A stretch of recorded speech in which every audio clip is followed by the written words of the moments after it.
Hey guys, welcome. I hope you are ready to learn how to use some difficult words correctly in your grammar and your sentences and writing a little bit more. I know I am, so let's go ahead and dive right in. First, I'm going to show you, this is your note page. This is what we're going to go over in our video, and if you want to print it or keep it for your notes, I'm going to go ahead and post a picture of it when we're done. And then notice that's with the yellow highlights, and then on my next page I have here with the blue highlights, this will be your written assignment. Okay, so I'll post pictures of them both. Make sure to do your written assignment that's based on this page, and we will be all set from there. Okay, I'm just going to straighten this back out, if you'll bear with me for a moment. I am excited to talk about this today. I'm not sure why. I think this was just a fun lesson when I was in elementary, and so I'm excited to share it with you guys. Okay, let's start with our review of have versus of. That one was a little tricky because we didn't have any definitions. We didn't have any, well, why do you use the word have? Why do you use the word of?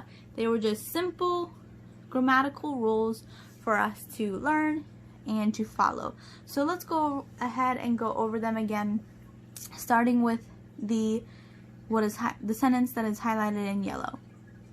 A common error in speaking is when people replace the word have with the word of. An example of this misuse of grammar would be this. Example: I could have gone to school today. That is incorrect. Here they have the word of when they should have put the word have. Let's look at the second highlighted section. Of should never take the place of the helping verb have. Here's an example of this grammatical rule used correctly. I could have gone to school today. Do you notice how much easier and how much of a more of a flow there is to this sentence? Never use of in place of have. And this happens most commonly with could, should, and would.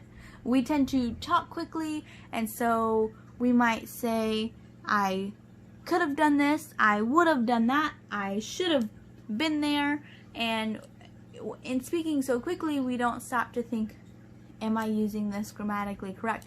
And in talking in normal conversation that might be okay, but when we go to do our homework assignments and when we are in college and when we're at our jobs, it's very important that we follow grammatical rules, the rules of grammar, so that we come off as intelligent, because we are intelligent human beings and we know how to read and write properly. Let's go ahead and move past this and move down to our new concept today, which is less versus fewer. This is the one I said I was excited about just because I feel like there are this is a good visual topic to go off of, and so that was fun for me in school. Let's start with the first highlighted section, less. Less is used when dealing with a substance that can not be counted, such as air, flour, or water. First of all, less and fewer. What is this talking about? This means when there is not as many as, or there is not as much as a substance or an item as there is somewhere else. Okay, so less, fewer, they're pretty self-explanatory, but I just wanted to go over that real quick.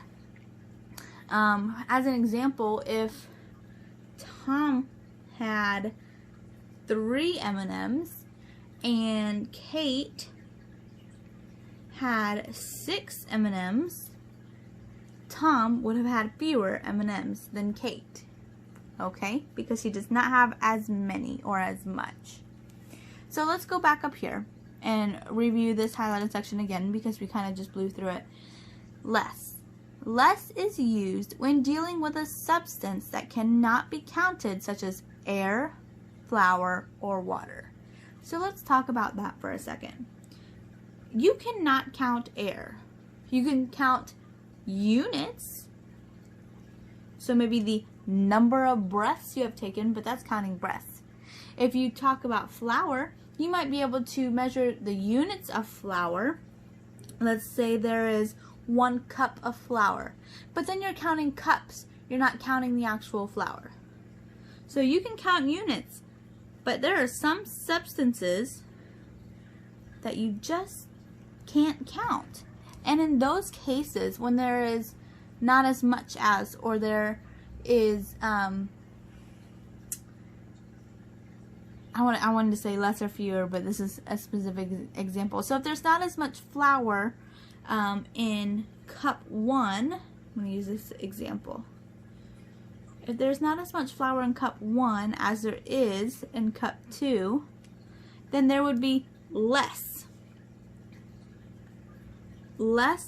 flour in cup 1 than there is in cup 2, because flour cannot be counted, so this is the word we would use. Now, let's move down and read our example sentence just so we get a clear idea. She poured less milk. Oh, notice milk is not a substance we can count in numbers, so they use the word less. She poured less milk into the second bowl. Okay, I'm moving down here now to our second highlighted section in our new concept, and I'm going to read that out to you. Fewer. Fewer is used when dealing with countable objects such as books, dogs, or balloons. There are many more, obviously, just like there would be many more uncountable items or substances for the word less. But those are just some examples to go off of. I'm going to use the same example with a countable object. So I'm going to move down here. I'm sorry guys, you must have not been able to see that. So for a second, let's review. We used less because there was less flour in cup 1 than there was in cup 2, and flour is not a countable object, so we use the word less. Okay, I'm going to use the same example, but over here, let's say coffee beans. Okay, let's say I have coffee beans. Can coffee beans be counted? Yes, they can. Let's say I have not as many coffee beans in cup 1 as I do in cup 2, obviously, because size, maybe they filled them both up, but cup 1 is smaller than cup 2. So, but coffee beans can be counted. So I would use what word? There are fewer coffee beans in cup 1 than in cup 2, because coffee beans can be counted. Okay? So I'm going to move back so we can look at our example here. Let's look at our example sentence. She used fewer eggs. Oh, notice eggs are items that can be counted, so they use the word fewer. I'll start over. She used fewer eggs in the pie than in the cake. Alright, I think that's pretty explanatory. If you come across this and you feel like you still don't understand and you would love some more clarification, you are welcome to call Miss Breeze and ask questions, and I will be glad to walk you through it one-on-one. Sometimes that's a little easier for us, and some things just click a little better when it's just me and you. So don't be afraid to ask questions. Don't be afraid to call or text. I'm always here, okay?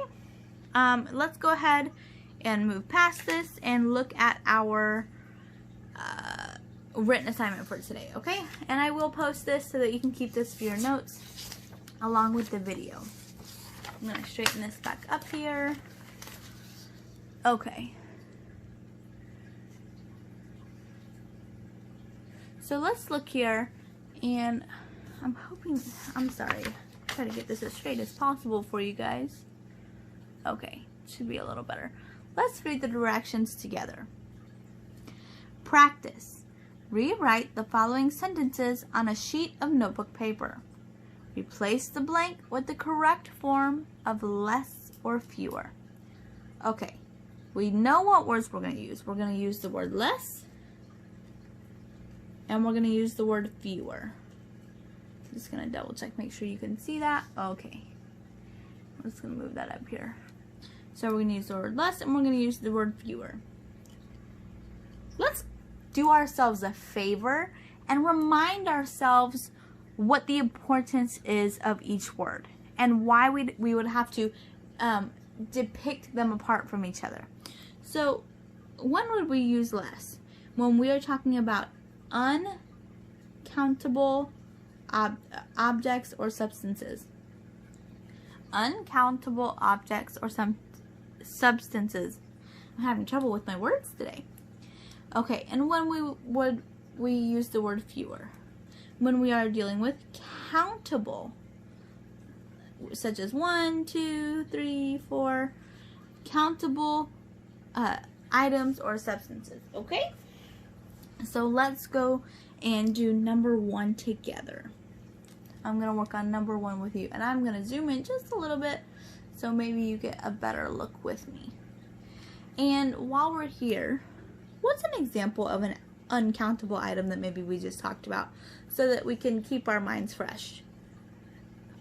We just talked about flour, and we couldn't count flour, so that was an uncountable substance, and we would use the word less to describe if need be.